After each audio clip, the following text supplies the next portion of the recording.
Yebo Gogos, everything is fine here by us, with me and with Oma.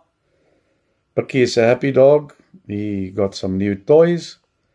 Um, and he's now just chowing those toys and shaking them and all kinds of stuff. So he's a very happy chappy. And yeah, we are busy with our laat my lammers wei, let my sheep graze, and we are doing chapter 8 today because we finished chapter 7. Now we will look at chapter 8. It talks about Genesis 24 to 27. And remember, it was all about Isaac, the son of Abraham, whom he's been waiting for a long time because God promised, remember, you'll have descendants as many as the stars in heaven.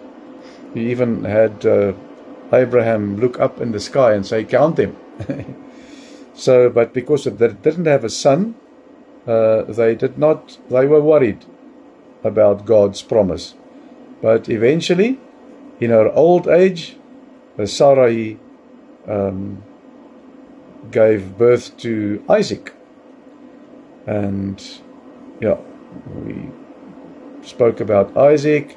And now, when Isaac was 40, Abraham sent his trusted servant to Haran to find a wife for Isaac from his own kin, his own family. So the servant was told that Isaac must stay in Canaan, the promised land. The servant prayed at the wall for a sign, and Rebekah appeared, fulfilling the sign by offering water to him and his camels. Rebekah, the sister of Laban, agreed to return to Canaan and marry Isaac. Well, Abraham and Isaac's children, we're going to read now about Abraham and Isaac's children. Abraham died at the age of 175 and was buried by Isaac and Ishmael next to Sarah. After 20 years of marriage, Isaac and Rebekah had twins. The firstborn was Esau, which means hairy, a wild hunter whom Isaac loved.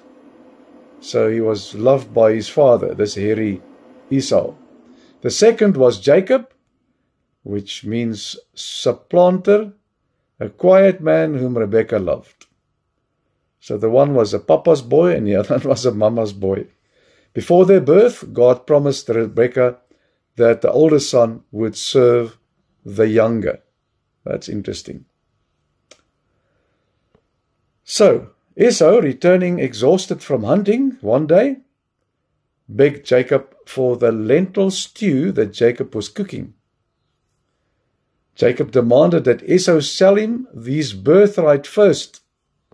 Esau viewed the birthright, which included the double portion of inheritance and leadership.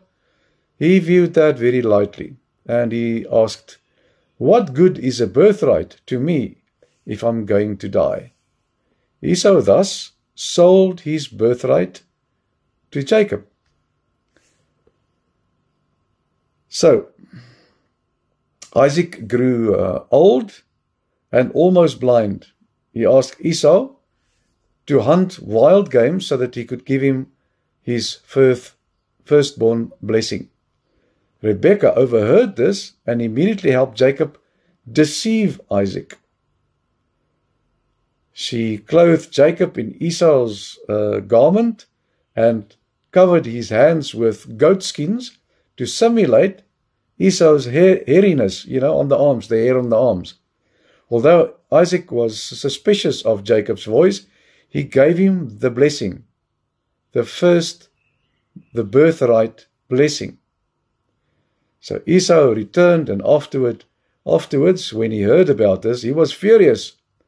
Isaac realized his mistake, but could not reverse the blessing. So the father only found out about that once Esau came back from the hunt and brought the meat that he wanted to eat. And he realized that he gave the birthright blessing to the wrong son. Jacob received the blessing that carried the future covenant promise. Remember, God made a promise, and through this blessing, this birthright blessing, it is passed on to the next generation. And it was passed on to the wrong guy. But between Jacob and his mum, they deceived Isaac, the father, and the son Esau. So it was a whole, it was not the right thing to do, but in terms of God's plan to get to the point where the right people are the descendants of from which the Messiah will be born, stuff needed to happen. And even though it was not right, it happened, and we know the history. And so next time we will look at Jacob in Haran, where I'm sure Esau was not happy, and there must be some repercussions. And I think Jacob was a very worried man. But we'll read about that next time, all right? So this was nice, short and sweet. And tomorrow we'll read further. Okay. Sleep tight. Remember, Oupa and Oma love you guys. And God willing, we'll see each other tomorrow. And sleep tight. Love you too. See you tomorrow. Ciao, ciao.